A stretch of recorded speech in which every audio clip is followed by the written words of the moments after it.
મિત્રો છે જ અહીંયા તૈયાર જ કે પેલા રોડ બનાવી દે ને પછી બીજા દાડ પેલો ગટરવાળો આવી જાય. આ તો પછી સાંભળવું તો પડે ને પછી. અને એક જણ નથી સાંભળતું, આખી સરકાર સાંભળે છે. આપણે આપણું કામ કરીએ છીએ એમાં સહેજ બી ઊભું કરીએ એટલે બધાય ને અહીંયા બેઠેલા કોઈ એમ કહેતા હોય કે એક નગરપાલિકામાં કોઈએ ભૂલ કરી તો એને એકલાને અમારે શું જોવો લેવા દેવા, એવું નથી હોતું.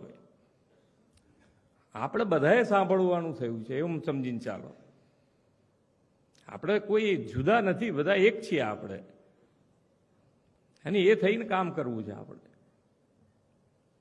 અને તો જે તો ક્યાંક પૈસા વધશે તો ક્યાંક પાછા નવા કાપીને બીજે ક્યાંક આપી શકીશું ને.